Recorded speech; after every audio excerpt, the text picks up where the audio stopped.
They believed humans were fragile, just another fledgling species, scuttling through the cosmos in search of shelter. They couldn't have been more mistaken. When the violet-skinned Labyrinthian enforcers reached for little Arya, her father's eyes hardened, cold and infinite as the void between distant suns. What transpired in those 10 minutes would echo across star systems, whispered in alien dialects for centuries, a testament to the strength of certain bonds and the unquenchable fury of a parent's love. Before we dive deeper, hit subscribe so you never miss another mind-blowing story like this. And drop a comment telling us where you're watching from.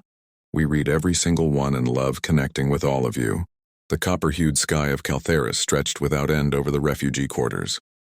Twin suns painted the ramshackle dwellings in elongated shadows, where beings from dozens of worlds attempted to piece together lives torn apart by galactic war. Beneath the jagged spires of alien architecture, hundreds of displaced species moved cautiously, their whispered conversations punctuating the heat-hazed air. Joran Kai walked deliberately through the dusty paths, clutching the small, delicate hand of his 6-year-old daughter. Arya, in her other arm, she held a tattered, plush fox, the only remnant from the colony ship they'd lost in the Marauder assault. Her amber eyes, so much like her mother's, drank in everything around her with the innocent curiosity that only children could afford. Even in the shadow of destruction, other refugees gave them wide berth. Humans were still a rarity, recent entrants to interstellar travel and infamous in equal measure. The Galactic Assembly had long labeled Earth a hazard world, a planet so brutal that its inhabitants were deemed naturally lethal. To most aliens, humans were as fascinating as they were terrifying. Apex predators glimpsed behind, reinforced barriers. Papa, why does everyone look at us like that? Arya murmured, her voice trembling slightly. Joran's jaw clenched, but his tone remained calm. Because we're different, sweetheart. And sometimes the unknown frightens even the bravest souls. As they neared the central distribution hub, a towering crystalline edifice that thrummed with alien technology, a squad of Labyrinthian enforcers emerged. Their iridescent violet skin shimmered like molten amethyst under twin suns, and their ornate armor bore the insignia of the Galactic Peacekeepers. At the forefront stood Commander Rivek, his cruel eyes scanning the crowd with thinly veiled contempt. The Labyrinthians had consented to supervise the camp, though their idea of assistance often felt indistinguishable from occupation. Refugees were funneled through processing lines, their rations calculated with surgical precision, while any hint of defiance was met with sharp reprimand. Next, barked a Farron lieutenant, his harsh voice distorted by the universal translator. Joran and Arya stepped forward to the supply counter, where a jittery Alarian clerk struggled with data slates. The blue-skinned being's limbs trembled under the relentless flow of refugees, each transaction a delicate dance of survival. Commander Rivek's gaze snapped to them like a predator spotting prey. "Ah, the infamous Deathworlders," he said, his voice dripping with mock fascination. "I've heard such intriguing tales about your kind." Joran remained silent, instincts coiling like a spring. Experience had taught him that words often inflamed rather than diffused these encounters. "Tell me, human," Rivek continued, stepping closer. "Is it true your people evolved by eradicating every living thing on that toxic little planet of yours?" The crowd around them shifted uneasily. Some watched with morbid curiosity, others with a tightening sense of dread. Alien children pointed and whispered, only to be yanked back by anxious parents. Arya pressed closer to her father's leg, sensing the tension like a wild animal reading the winds before a storm. Joran's hand rose to her shoulder, protective and ready, muscles taut beneath his skin. But beneath his calm exterior, a deeper current stirred, ancient, patient, and steady, like starlight traveling across impossible distances to reach its mark. "I asked you a question, Deathworlder," Rivek said, his tone rising with authority. His violet features contorted into a predatory sneer as his soldiers began forming a loose circle around them, their weapons glinting ominously in the sunlight. Father and daughter. The crowd of refugees had instinctively recoiled, leaving a wide, uneasy space around the confrontation. Some held shimmering data crystals, small pyramid-shaped devices that captured both sound and image, ready to transmit the moment across star systems, to countless distant worlds. The humiliation of a human would be a spectacle to consume with morbid fascination. Joran's voice finally cut through the tension, steady, calm, unshakable. "We are here only for supplies, Commander. Nothing more." Revek's laughter rang out, harsh and metallic, echoing against the crystalline structures.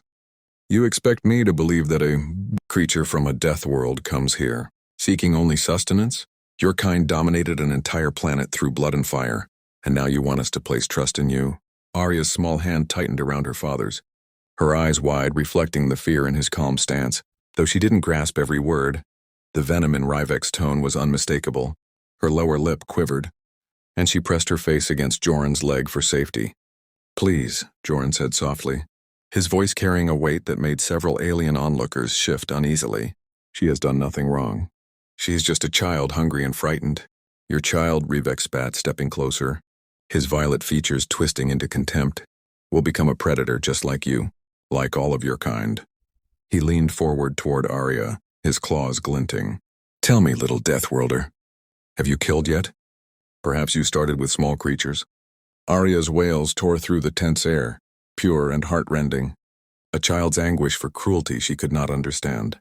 Her small frame shook, tears running freely, and she clung to her father for protection. Joran's face remained calm, but the air around him shifted, charged, cold, heavy. Even the alien spectators instinctively recoiled. Something ancient and dangerous was stirring. "Look at what you've done," Rivek sneered at the crying child, a twisted mockery in his tone. "Perhaps your species isn't as fearsome as the Council believes." He extended a clawed hand, aiming to force Arya to meet his gaze. "Stop sniveling, little one." But Joran's reflexes were instantaneous. His hand shot out, catching the commander's wrist with a grip that made alien bones groan. Under the pressure, the crowd gasped. Shock flickered across Rivek's face, quickly giving way to the first traces of fear. "Do not touch my daughter," Joran said, voice low, almost a whisper, but it carried the weight of collapsing stars. No one present could have predicted what came next. The air itself seemed to hold its breath. Commander Rivek stared at the trapped wrist, violet blood oozing where Joran's fingers pressed.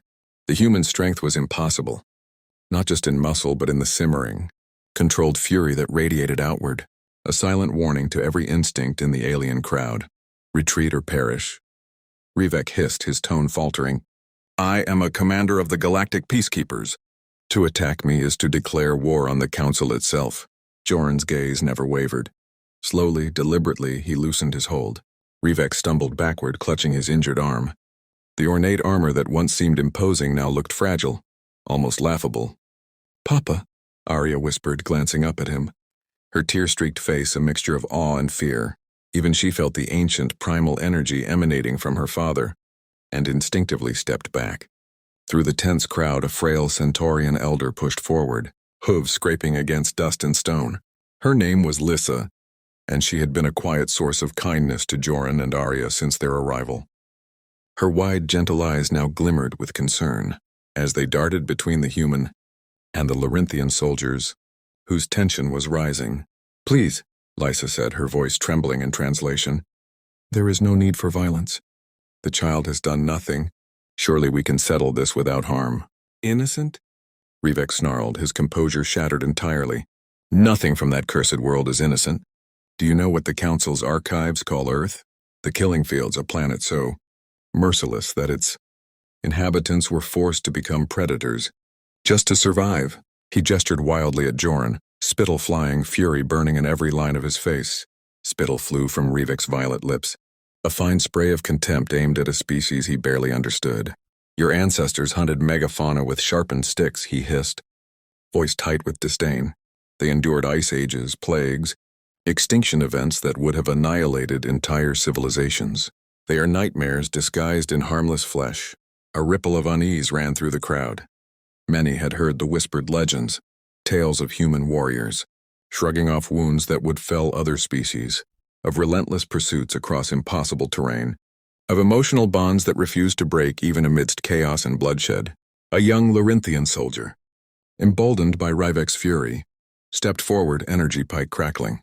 "Perhaps it is time we show this Deathworlder what true power looks like," he said, teeth bared in anticipation, Arya whimpered, pressing herself closer to her father. Joran's hand rose to gently stroke her hair, a gesture so tender it seemed to contradict every assumption the aliens had about humans. "Shh, darling," he whispered, voice calm, soothing. "Close your eyes for a moment." As Arya buried her face against his chest, Joran's gaze lifted to meet Rivek's.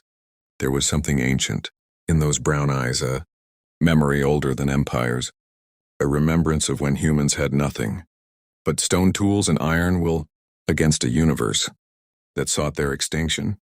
Rivek staggered back an involuntary step, a sudden realization dawning. He had awakened something far more dangerous than any weapon in his arsenal. And then, in a movement so slow it seemed ritualistic, Joran reached into his jacket pocket. The crowd tensed, expecting a concealed energy device or a hidden weapon capable of mass destruction. Instead, he drew out a small, worn metal disc, a pendant hanging on a simple chain. "This belonged to my wife," he said softly, holding it so the alien sunlight glinted across its surface. "She was killed when our colony was destroyed." "Arya, she is all I have left." Rivek squinted at the pendant, his confidence faltering as intricate symbols etched along its edge caught his eye. They seemed familiar, like half-remembered fragments of an old script, ghosted in memory. "What are those markings?" demanded the young soldier, his pike still poised. "Some sort of Deathworlder war code?" Another muttered. Joran turned the pendant over slowly, his expression somber. "Not quite. These are coordinates from a battle fought 43 years ago during the HFY War." The effect on the crowd was immediate, an electric charge of disbelief and awe. The HFY War lingered in galactic memory as the deadliest conflict ever recorded, a time when a tyrannical regime threatened to enslave every known species. Nearly 1 billion lives had been lost before resistance finally turned the tide. "Impossible," Rivek whispered, his voice trembling with doubt. "Humans had not yet ventured beyond their toxic homeworld. You weren't even spacefaring then?" Joran's jaw tightened. "That's what the Council wanted everyone to believe. Easier to call us primitive, violent, expendable, than admit the truth." He lifted the pendant again, letting the crowd see the etched symbols. Gasps echoed as recognition spread. These were not human letters. They were Larinthian military coordinates, inscribed in the ancient wartime script. An elder Altarian scholar pushed forward, forearms shaking with excitement. "Those are coordinates from the Battle of Zarian's Gate," he exclaimed. "I studied that engagement extensively, but humans never fought there. Only the elite Larinthian Ghost Fleet participated." "The Ghost Fleet," Joran repeated, voice low. 73 ships sent behind enemy lines to strike the Hegemony Command Center. A suicide mission. Expected 0 survivors. Rivek's violet complexion drained of color, arrogance evaporating like vapor in the vacuum of space. His voice became a trembling whisper. The Ghost Fleet was never heard from again. Until now. Joran's gaze swept the gathered refugees, ancient weight in his posture. They would have perished in the Void Nebula if a single human colony ship had not been in the area, carrying families, scientists, children, survivors of a world already erased. The revelation rippled through the crowd like a shockwave. Arya looked up at her father, confusion clouding her small face. "Papa, what's happening? Why is everyone so quiet?" Joran knelt to meet her gaze, his voice calm, carrying the weight of untold history. "Nothing is wrong, darling. They're just remembering an old story." As he straightened, his eyes met Commander Rivek's. In that instant, the alien felt a tremor in his very bones. It wasn't merely knowledge that Joran held in those human eyes, it was a legacy, a truth older than most of the species present. A hush descended over the crowd, heavy as a shadow across the sands of time. "The ship, the human vessel was called Sanctuary," Joran said, his voice carrying with steady authority over the silent assembly. "Captain Alina Kai was my wife. Those aboard, refugees, scientists, engineers, teachers, they weren't warriors. Yet when they discovered your ghost fleet adrift in the Lumen Nebula, hulls breached, systems failing, they acted." He paused, letting his gaze sweep across the alien faces. Many had begun recording, sensing that history itself was being rewritten. For 18 hours they navigated that lethal nebula, rescuing your soldiers from burning ships. Radiation levels alone should have ended them.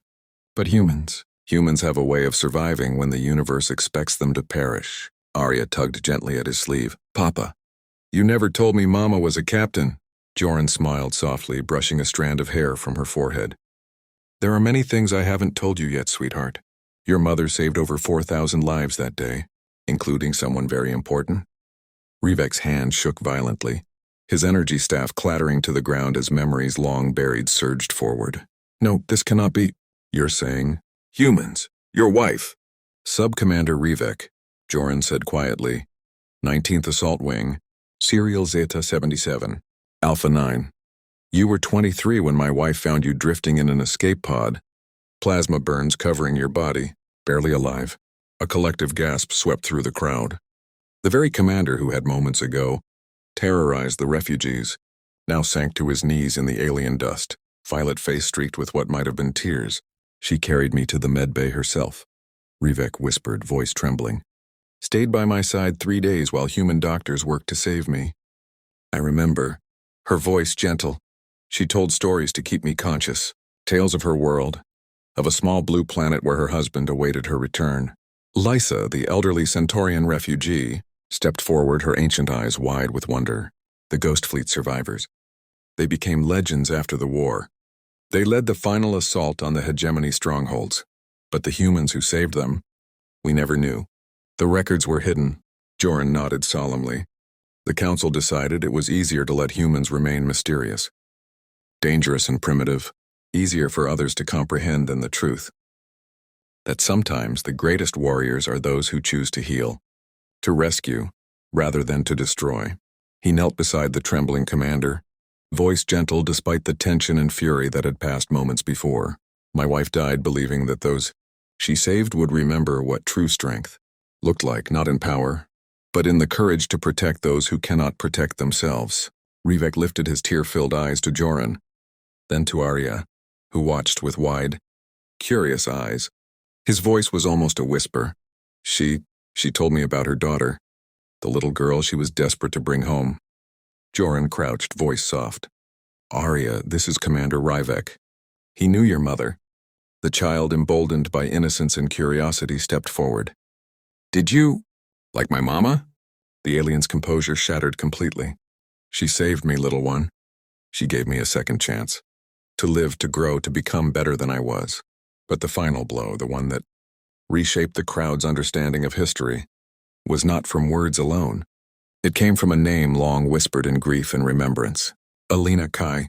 Passed 6 months ago, Joran said, his voice steady despite the tremor of pain beneath it. When remnants of the hegemony struck our colony, she was evacuating the children from the academy. Their ship opened fire, and she gave her life to save them. Joran's words settled over the crowd like a heavy, unyielding fog. Commander Rivek remained on his knees, the elaborate armor he had worn like a shield now seeming fragile, almost costume-like, as if a child had tried to wear it. She could have left, Joran continued, voice steady. The evacuation shuttle was ready. But she went back. 3 young Alarian children frozen with fear needed her.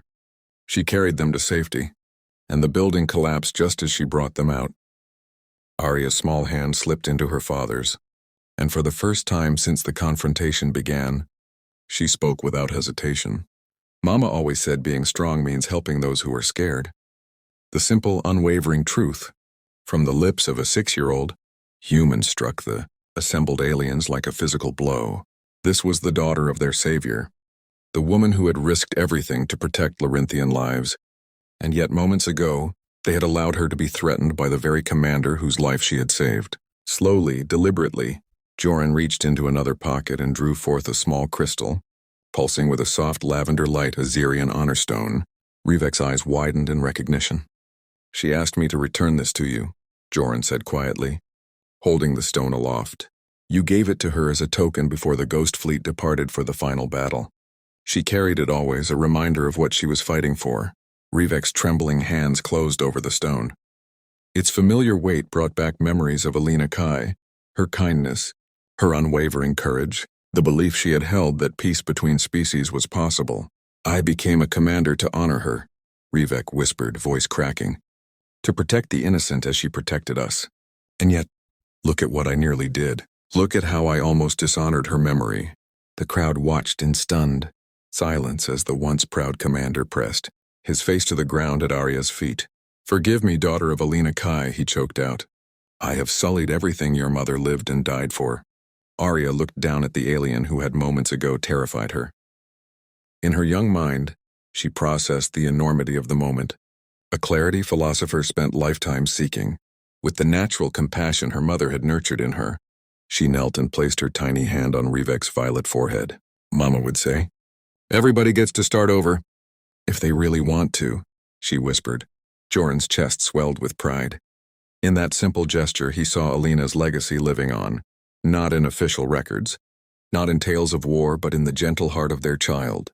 The refugee camp remained hushed, recording devices capturing every movement, every word. Across the galactic networks, billions would witness this moment. The Deathworlder's daughter offering forgiveness to the one who had threatened her. A story destined to become legend. Rivek rose slowly, his armor loose on his frame, the cruel certainty that had guided him replaced by a deep, sobering awareness of how far he had strayed from the ideals Alina Kai had died defending. "Stand down," he said quietly, addressing his soldiers. "All of you. These people are under my personal protection." As Joran took Arya's hand and led her away from the supply station, their dignity intact, no one dared speak a word. They had witnessed not the wrath of a Deathworlder, but something far more profound. A child showing mercy, and through it, teaching an entire galaxy what true strength looked like. 3 months later, the recording of that day had been viewed over 2 billion times. Across worlds, it sparked a movement, the Alina Kai Protocols, mandating that all refugee settlements be governed with dignity, compassion, and care rather than fear and control. Rivek had resigned his command, choosing instead to oversee refugee assistance programs. He spent his days ensuring that no child would endure what Arya had faced. Carrying the Zarian honor, stone as a reminder of the human who had shown him the meaning of true courage. The Galactic Assembly quietly declassified the human involvement in the Hegemony War, finally acknowledging the debt owed to the brave souls aboard the sanctuary. A memorial was erected in New Geneva, honoring not only the heroes, but the ideal of interspecies cooperation for which they had died. Arya grew up knowing her mother's legacy lived in every act of kindness between species. Every moment fear was overcome by understanding. Her father told her stories, not just of Alina's heroism, but of the aliens who became family, of the bridges built across the void of space and prejudice. On the anniversary of that fateful day, a package arrived at their home on Haven Colony. Inside was a single purple bloom, a Zarian memory flower that only grows in soil watered by tears of gratitude. A simple note accompanied it. "Thank you for teaching an old soldier how to be worthy of the peace your mother gave her life to protect." Arya planted the flower in their garden, where it bloomed eternally beneath alien stars. Visitors from dozens of worlds came to see it, each leaving with the story of how a little girl's capacity for forgiveness reminded the galaxy of its better angels. Evenings found Arya sitting by the flower, speaking softly as if her mother could hear. "Papa," she asked one twilight, twin suns painting the sky in molten gold and violet, "do you think Mama knows people aren't afraid of humans anymore?" Joran smiled, pulling her close. "I think she knows, sweetheart. I think she's proud of both of us. In a universe built on fear and misunderstanding, sometimes it takes a single act of grace to show countless worlds that true power isn't destruction. It's the courage to forgive, to protect, to choose love over hatred." Alina Kai's memory lived on, not in cold histories, but in every moment when beings chose compassion over cruelty. And in a small garden on Haven Colony, a purple flower bloomed eternal, tended by the gentle hands of a child who had learned that the universe was vast, enough for everyone.